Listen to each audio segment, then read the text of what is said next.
Welcome back students. आज हम page number 6 से स्टार्ट करेंगे।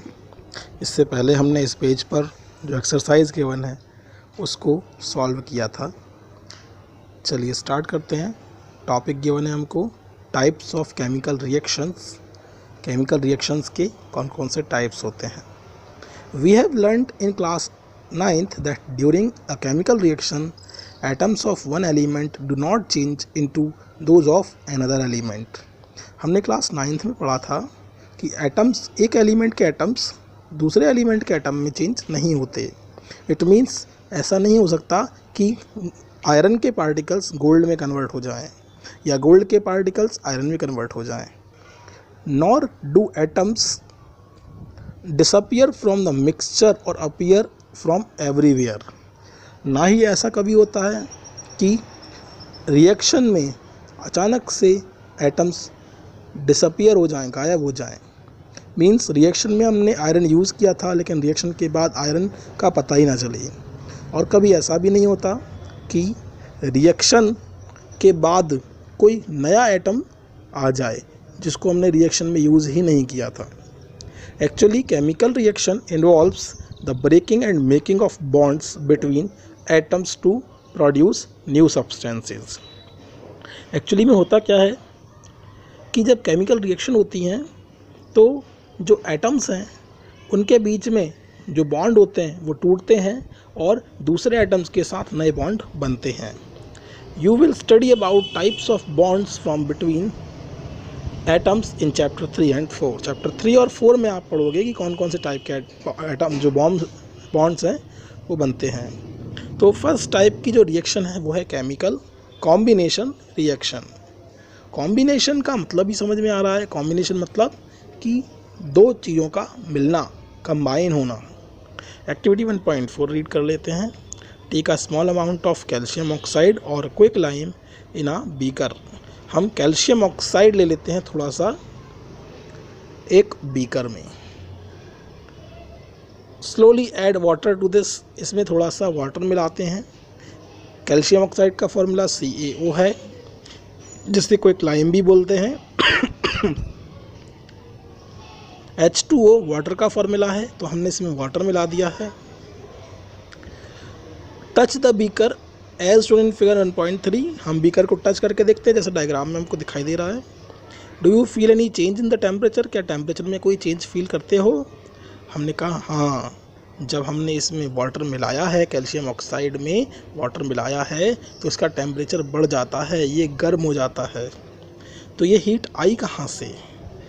एक्चुअली में क्या हुआ, कैल्शियम ऑक्साइड वाटर से रिएक्ट कर रहा है और कैल्शियम हाइड्रोक्साइड बना रहा है जिसे शार्क्ड लाइम भी बोलते हैं। और जब ये रिएक्शन होती है तो इसमें से हीट निकलती है। ठीक है, इसमें से हीट निकलती है। ये बहुत कॉमन रिएक्शन है, ये हमारे घरों में भी होती है। दिवाली के टाइम पर जब हम चूना गलाते हैं, किसी पॉट में, मटके में चूना गलाते हैं तो देखा होगा आपने उसमें से बहुत ज़्यादा हीट निकलती है, मटका गर्म हो जाता है। तो ये वही रिएक्शन है। चूने को यानी कैल्शियम ऑक्साइड को वाटर में मिक्स किया है तो कैल्शियम हाइड्रोक्साइड बनता है। यहाँ पर क्या हो रहा है, यहाँ पर दो रिएक्टेंट्स मिलकर के एक सिंगल प्रोडक्ट बना रहे हैं। दो रिएक्टेंट्स मिलकर एक सिंगल प्रोडक्ट बना रहे हैं तो कॉम्बिनेशन हो रहा है, इन दोनों का कॉम्बिनेशन हो रहा है, इसलिए इसको कॉम्बिनेशन रिएक्शन बोलते हैं। आगे रीड करते हैं। In this reaction calcium oxide and water combine to form a single product calcium hydroxide. Such a reaction in which single product is formed from two or more reactants is known as combination reaction. तो ये हमारी definition हो गई combination reaction की। वो reaction जिसमें दो या दो से ज़्यादा रिएक्टेंट्स आपस में मिलकर के एक सिंगल प्रोडक्ट बनाते हैं, कॉम्बिनेशन रिएक्शन कहलाती है। और इसका हम केमिकल इक्वेशन ये नोट कर सकते हैं। आगे बढ़ते हैं। एक बॉक्स के बने हमको डू यू नो करके, इसको रीड कर लेते हैं। A solution of slaked lime produced by reaction 1.13 is used for white washing walls. तो जो हमने शार्क्ड लाइम यूज़ किया है, जो बना है शार्क्ड लाइम CaOH होल ट्वाइस, तो वो हम किसी में यूज़ करते हैं, वाइट वॉशिंग में, यानी कि पुताई करने में काम आता है। चूने में पानी मिलाकर ही उसको पोतते हैं, तो ये पुताई के काम में आता है। Calcium hydroxide reacts slowly with the carbon dioxide in the air to form a thin layer of calcium carbonate on walls. जब हम ये चूना, पानी में मिला हुआ चूना दीवारों पर पोत देते हैं, तो ये जो चूना है कैल्शियम हाइड्रोक्साइड, ये एटमॉस्फेयर की कार्बन डाइऑक्साइड से रिएक्शन कर लेता है और कैल्शियम कार्बोनेट बना लेता है। ये देखिए, ये हमने पानी मिलाया था चूने में, तो बन गया था कैल्शियम हाइड्रोक्साइड। इसको हमने दीवार पर पोत दिया। दीवार पर पोतने के बाद एटमॉस्फेयर की कार्बन डाइऑक्साइड से रिएक्शन कर ली इसने और कैल्शियम कार्बोनेट बना लिया। ये कैल्शियम कार्बोनेट जो है, ये संगमरमर का फार्मूला भी यही होता है। और वाटर जो है रिलीज़ हो जाता है, सूख जाता है पानी के एटम्स जो हैं, मॉलिक्यूल जो हैं, हवा में चले जाते हैं। Calcium carbonate is formed after 2 or 3 days of white washing and gives a shiny finish to the walls. हम देखते हैं जब हम पुताई करते हैं तो तुरंत एकदम शाइनी सरफेस नहीं मिलता, सफ़ेद चमक दिखाई नहीं देती। 1-2 दिन के बाद में जब वो सूख जाता है, फिर हमको शाइनी सरफेस दिखती है। It is interesting to note that calcium formula, chemical formula of marble is also CaCO3। तो मार्बल का फार्मूला भी CaCO3 ही है।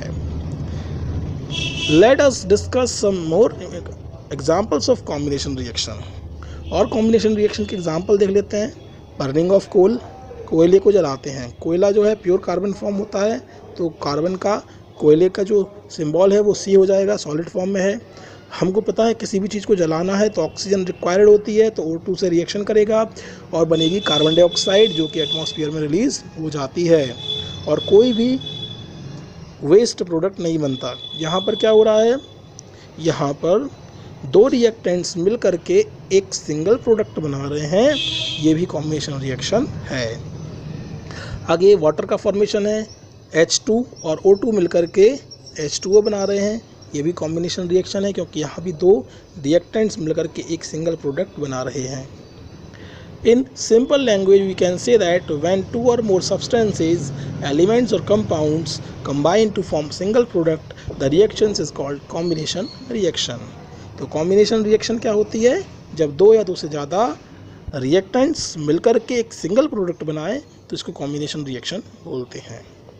In activity 1.4, we also observed that a large amount of heat is evolved. हमने देखा था जब हम चूने को, कैल्शियम ऑक्साइड को वाटर में मिला रहे थे तो बहुत ज़्यादा हीट रिलीज़ हो रही थी, निकल रही थी।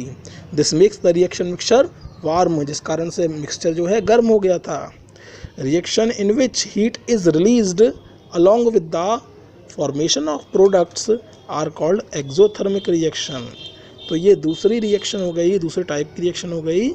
Reaction in which heat is released along with the formation of product is called exothermic chemical reaction. तो ये एक्सोथर्मिक केमिकल रिएक्शन की डेफिनेशन हो गई। जब रिएक्टेंट्स रिएक्शन करते हैं और साथ में हीट रिलीज होती है तो इसे एक्सोथर्मिक रिएक्शन बोलते हैं। इसका एग्जाम्पल हम वो वाला भी लिख सकते हैं, calcium oxide plus water, arrow करके CaOH होल ट्वाइस बना था और साथ में हीट रिलीज हो रही है। तो ये रिएक्शन हो गई हमारी एक्सोथर्मिक रिएक्शन। एक और एग्जांपल हमको यहाँ पर गिवन है, CH4 + 2O2 एरो करके है, CO2 + 2H2O। ये नेचुरल गैस है। गोबर गैस जो होती है, गोबर गैस जो है गोबर के को सड़ा करके गैस बनाई जाती है, वो गैस हमारे घरों में आती है जिससे खाना बनाया जाता है। ये गांव में ज़्यादा होता है। तो ये जो गोबर गैस होती है इसका फार्मूला CH4 होता है, जिसे मीथेन बोलते हैं। मीथेन को ऑक्सीजन के प्रेजेंस में जलाएंगे तो CO2 गैस रिलीज़ होती है, H2O बनता है, वाटर बनता है, वाटर वेपर के फॉर्म में होता है तो हवा में चला जाता है। इस रिएक्शन में भी बहुत ज़्यादा हीट रिलीज़ होती है जिसका उपयोग खाना बनाने में करते हैं। तो ये भी एक्सोथर्मिक रिएक्शन हो गई। नेक्स्ट हमको गिवन है, do you know the respiration is exothermic reaction. Exothermic reaction respiration भी है। रेस्पिरेशन क्या होती है, रेस्पिरेशन का मतलब है इनहेल और एक्सहेल करना, मतलब सांस लेना और सांस छोड़ना। तो जब हम सांस लेते हैं तो क्या लेते हैं? ऑक्सीजन लेते हैं।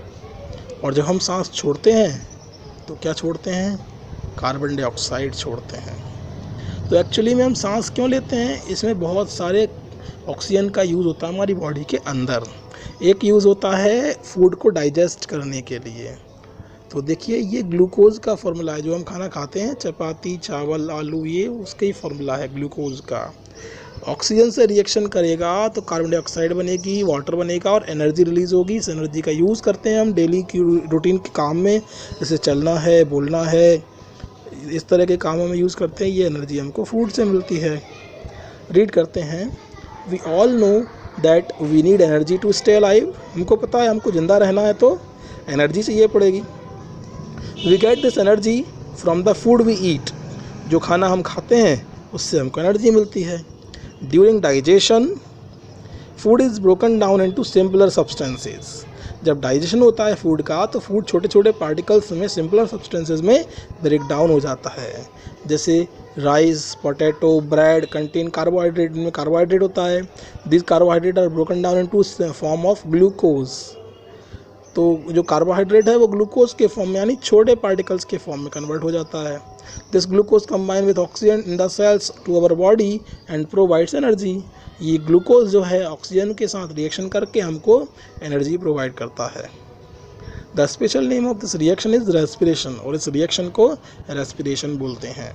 The process which will you study in chapter 6। तो इसको हम चैप्टर 6 में पढ़ेंगे। तो क्लियर है, रेस्पिरेशन जो है एक्सोथर्मिक रिएक्शन है। कैसे है वो भी समझा देता हूँ। हमने सांस ली तो ऑक्सीजन अंदर ले ली, इनहेल कर ली ऑक्सीजन। उस ऑक्सीजन से क्या हुआ, जो ग्लूकोज था उसने ऑक्सीजन से रिएक्शन कर ली, जो हमने सांस ली थी उससे कार्बन डाइऑक्साइड हुई, बनी, वाटर बना, और एनर्जी बनी। एनर्जी का यूज़ हमने कर लिया अपने डेली रूटीन के कामों में। हमको पता है हम जब सांस छोड़ते हैं तो क्या छोड़ते हैं? कार्बन डाइऑक्साइड छोड़ते हैं। और तुमने देखा होगा सर्दियों के टाइम पर हमारे मुंह से जब हम सांस छोड़ते हैं तो क्या निकलता है? धुआं निकलता है। मतलब वो क्या होती है? Water vapour. तो हम डेली रोज़ के रोज़ वाटर वेपर भी रिलीज़ करते हैं जब हम सांस छोड़ते हैं। तो सांस छोड़ने के टाइम पर कार्बन डाइऑक्साइड और वाटर वेपर रिलीज़ होती है। और ये सांस कैसी होती है जो हम छोड़ते हैं? वो होती है गर्म। सांस गर्म होती है, इसका मतलब है एनर्जी निकल रही है। सेकेंड पॉइंट गिवन है, the decomposition of vegetable matter into compose is also an example of exothermic reaction. Decomposition of vegetables का जो डिकम्पोजिशन है वो भी एक एक्सोथर्मिक रिएक्शन का एग्जाम्पल है, क्योंकि इसमें भी एनर्जी निकलती है।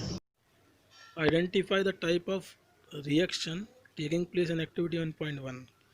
एक्टिविटी 1.1 में जो रिएक्शन हो रही है उसको बताना है कौन सा टाइप की है। तो एक्टिविटी 1.1 में जो रिएक्शन हो रही थी उसमें हीट रिलीज़ हो रही थी, सिंगल प्रोडक्ट बन रहा था। तो वो इसे हम या तो एक्सोथर्मिक रिएक्शन बोल सकते हैं या फिर कॉम्बिनेशन रिएक्शन बोल सकते हैं। इसके बाद आगे बढ़ते हैं। Decomposition reaction. डिकम्पोजिशन नाम से स्पष्ट हो रहा है कि यहाँ पर क्या होगा, यहाँ पर कोई सब मैटर ब्रेक डाउन होकर के एक से ज़्यादा प्रोडक्ट बनाएगा। देखो ये एग्जांपल हमको गिवन है, 2FeSO4, इसको हम हीट दे रहे हैं तो Fe2O3 बन रहा है, SO2 बन रहा है और SO3 बन रहा है। तो यहाँ पर क्या हो रहा है, एक सिंगल रिएक्टेंट एक से ज़्यादा प्रोडक्ट बना रहा है, यहाँ पर डिकम्पोज हो रहा है, ये टूट रहा है, इसलिए इसको डिकम्पोजिशन रिएक्शन बोलेंगे। एक्टिविटी 1.5 रीड करते हैं। Take about 2 gram ferrous sulphate crystals in a dry boiling tube. हम एक सूखी बॉइलिंग ट्यूब लेते हैं, उसमें 2 ग्राम फेरस सल्फेट के क्रिस्टल्स ले लेते हैं। Now the colour of ferrous sulphate crystals, हम उसका कलर चेक कर लेते हैं कि कलर कैसा है। Heat the boiling tube over the flame of a burner or spirit lamp as shown in figure 1.4। जैसा हमको डायग्राम में दिख रहा है इस तरह से हम इस बर्निंग ट्यूब को फ्लेम के ऊपर लेकर जाते हैं और इसको गर्म करते हैं। Observe the colour of crystals after heating, heating के बाद देखते हैं क्रिस्टल्स का कलर कैसा हो जाता है। इसमें हमको प्रिकॉशन दी हुई है, do not point the mouth of boiling tube at your neighbours और योरसेल्फ। अपनी तरफ या अपने पड़ोसियों की तरफ इस बॉइलिंग ट्यूब का माउथ नहीं रखना है, दूसरी साइड रखना है। ठीक है, तो देखते हैं क्या हुआ। Have you noticed that the green colour of ferrous sulphate crystals has changed. जो ग्रीन कलर के फेरस सल्फेट के क्रिस्टल्स थे उनका कलर चेंज हो गया। You can also smell the characteristic order of burning sulphur, और सल्फर के burn होने से जो स्मेल आती है वो भी हम यहाँ पर देख सकते हैं। In the reaction you can observe that a single reactant breaks down to give simpler products. यहाँ पर क्या हो रहा है, यहाँ पर ये रिएक्शन जो है इसमें एक रिएक्टेंट ब्रेक डाउन हो रहा है और एक से ज़्यादा प्रोडक्ट दे रहा है। This is called decomposition reaction. तो ये हमारी डिकम्पोजिशन रिएक्शन की डेफिनेशन हो गई और ये इसकी केमिकल रिएक्शन हो गई। Ferrous sulfate crystals FeSO4 into 7H2 lost water when heated and the color of crystals changes। जब हम फेरस सल्फेट के क्रिस्टल्स को गर्म करते हैं तो इसका जो वाटर था वो लॉस हो जाता है, वो वेपर के फॉर्म में चला जाता है और इसका कलर चेंज हो जाता है। Then it decomposes to ferric oxide, फिर ये फेरिक ऑक्साइड में डिकम्पोज हो जाता है, सल्फर डाइऑक्साइड बनता है और सल्फर ट्राइऑक्साइड भी बनता है। Ferric oxide is a solid while SO2 and SO3 are gases। Ferric oxide solid form में होता है और SO2 और SO3 जो है गैसियस फॉर्म में होते हैं। Decomposition of calcium carbonate to calcium oxide and carbon dioxide on heating is an important decomposition reaction used in various industries। Calcium carbonate जो है CaCO3 फार्मूला है, इसको जब हम डिकम्पोज करते हैं कैल्शियम ऑक्साइड और कार्बन डाइऑक्साइड में, ये भी एक डिकम्पोजिशन रिएक्शन है क्योंकि यहाँ पर एक सिंगल रिएक्टेंट एक से ज़्यादा प्रोडक्ट बना रहा है। तो ये डिकम्पोजिशन रिएक्शन हो गई। ये बहुत इंपॉर्टेंट है क्योंकि इंडस्ट्रीज में इसका बहुत यूज़ होता है। Calcium oxide is called quicklime. It has many uses. One is the manufacture of cement. तो ये जो कैल्शियम ऑक्साइड है इसका बहुत ही इंपॉर्टेंट यूज़ है क्योंकि ये जैसे सीमेंट बनाने में उपयोग होती है। When a decomposition reaction is carried out by heating, it is called thermal decomposition। जब हम डिकम्पोजिशन को हीटिंग दे करके करते हैं तो उसे थर्मल डिकम्पोजिशन बोलते हैं। हमने इससे पहले एक रिएक्शन पढ़ी थी, नाम था उसका, जिसमें हीट निकल रही थी। क्या रिएक्शन थी वो? एक्सोथर्मिक। अब यहाँ पर हम हीट दे रहे हैं तो इसको बोल सकते हैं एंडोथर्मिक रिएक्शन। एंडोथर्मिक रिएक्शन बोल सकते हैं हम। तो एंडोथर्मिक रिएक्शन क्या हो गई? वो रिएक्शन जिसमें कि हीट की ज़रूरत पड़ती है ताकि रिएक्शन हो जाए, तो इस रिएक्शन को बोलेंगे एंडोथर्मिक रिएक्शन। एक्टिविटी 1.6 गिवन है, take about 2 gram of lead nitrate powder in a boiling tube. Boiling tube में हम लेड नाइट्रेट का पाउडर ले लेते हैं 2 gram. Hold the boiling tube with a pair of tongs and heat it over a flame. जैसा कि हमको diagram में दिख रहा है, हम इसको टोंग से पकड़ लेते हैं और इसको फ्लेम पर हीट करते हैं। What do you observe? Note down the change in if any. क्या ऑब्जर्व करते हैं? अगर कोई ऑब्जर्वेशन आता है, कोई चेंज आता है तो हम उसको नोट कर सकते हैं। You will observe the emission of brown fumes. हम देखते हैं कि ऊपर से ब्राउन कलर के फ्यूम्स, धुआं निकलता है यहाँ पर ऊपर से कुछ कुछ।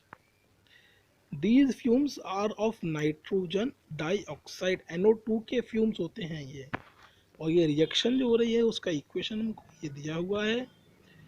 लेड नाइट्रेट का जो फॉर्मूला है वो होता है PbNO3 होल ट्वाइस। इसको जब हम गर्म करते हैं तो लेड ऑक्साइड बनता है, NO2 निकलता है और ऑक्सीजन गैस रिलीज होती है। तो ये NO2 के फ्यूम्स थे जो ब्राउन कलर के फ्यूम्स थे।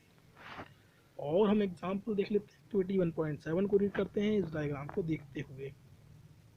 Take a plastic mug, drill 2 holes at the base and fit rubber stoppers in these holes. हमने एक मग ले लिया, डायग्राम में दिखाई दे रहा है प्लास्टिक का मग। नीचे की साइड हमने इसमें 2 होल्स कर लिए हैं, उनमें रबर स्टॉपर लगा दिए हैं ताकि पानी इसमें से नीचे ना निकले। Connect these electrodes to a 6 volt battery. तो हमने इसमें 2 इलेक्ट्रोड लगा दिए हैं, ये दिख रहे हैं 2 इलेक्ट्रोड। इन दोनों इलेक्ट्रोड को हम बैटरी से कनेक्ट कर देते हैं 6 वोल्ट की बैटरी से। Fill the mug with water such that the electrode are immersed. हम इसमें पानी भर देते हैं, डायग्राम में दिख रहा है ग्रीन कलर से, ब्लू कलर से ये पानी भरा हुआ है, ये इलेक्ट्रोड उसमें डूब जाएंगे। Add a few drop of dilute sulphuric acid in water. Water में हम थोड़ा सा सल्फ्यूरिक एसिड मिला देते हैं। सल्फ्यूरिक एसिड का फॉर्मूला होता है H2SO4। इसके बाद क्या करते हैं, हम इन दोनों इलेक्ट्रोड के ऊपर एक एक टेस्ट ट्यूब लगा देते हैं। देखिए हमको यहाँ पर उल्टी टेस्ट ट्यूब लटकी हुई दिख रही हैं, ये इलेक्ट्रोड्स के ऊपर उल्टी टेस्ट ट्यूब लगा दी है हमने। Take 2 test tubes filled with water and invert them over the carbon electrodes. Switch on the current and leave the apparatus undisturbed for some time. हम लाइट ऑन कर देते हैं, इसका जो स्विच है वो ऑन कर देते हैं बैटरी से, और हम कुछ देर के लिए रिएक्शन होने देते हैं, देखते हैं क्या होता है। You will observe the formation of bubbles at the both electrodes. हम देखते हैं कि दोनों इलेक्ट्रोड्स पर कुछ बबल्स बन रहे हैं। इलेक्ट्रोड के ऊपर हमको कुछ बबल्स दिखाई दे रहे हैं, बुलबुले दिखाई दे रहे हैं। These bubbles displace water in the test tube. Is the volume of gas collected the same in the both test tube? क्या दोनों टेस्ट ट्यूब में सेम क्वांटिटी में गैस होती है? नहीं, यहाँ पर दोनों इलेक्ट्रोड पर जो गैस प्रेजेंट होगी वो सेम नहीं होगी क्वांटिटी में। Once the test tube are filled with the respective gases, remove them carefully. इन दोनों टेस्ट ट्यूब में गैस भर गई है तो हम इनको निकाल लेते हैं आसानी से। Test these gases one by one by bringing a burning candle close to the mouth of the test tube. हम इस टेस्ट ट्यूब के पास माउथ पर बर्निंग कैंडल को, जलती हुई मोमबत्ती को लेकर जाते हैं और देखते हैं कि क्या होता है। Caution, this step must be performed carefully by teacher. Teacher के प्रेजेंस में ये रिएक्शन करना है। What happens in each case, हर केस में क्या होता है नोट करते चलेंगे। Which gas is present in each test, हर टेस्ट ट्यूब में कौन सी गैस प्रेजेंट थी, इसको हम डिस्कस करेंगे। अभी हम आगे एक एक्टिविटी देखते हैं। Activity 1.8, take about 2 gram silver chloride. Silver chloride लेते हैं चाइना डिश में 2 ग्राम। ये हमको डायग्राम में दिखाई दे रही है, चाइना डिश यानी कि प्लेट है, उस प्लेट में हमने सिल्वर क्लोराइड के 2 ग्राम ले लिया। व्हाट इज इट्स कलर, इसका कलर कैसा है। Place the china dish in sunlight for some time. सूरज की रोशनी में कुछ देर के लिए रख देते हैं। Observe the colour of silver chloride after some time.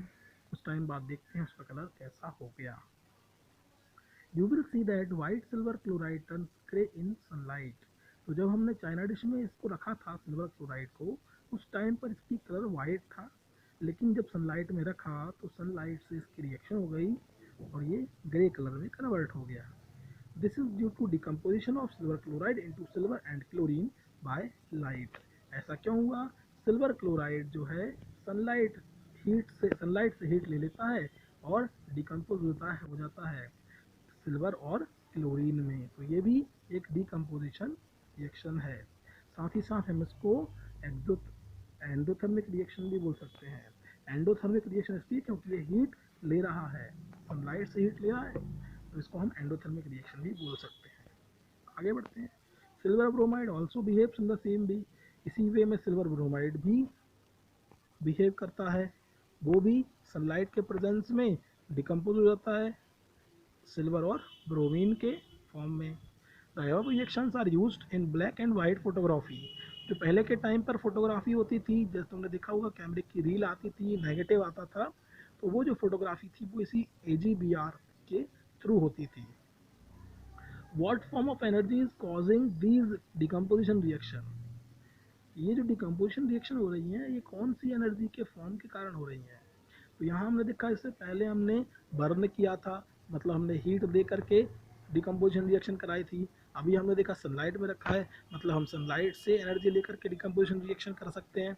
तो इस तरह से हम अलग अलग वे में एनर्जी दे सकते हैं।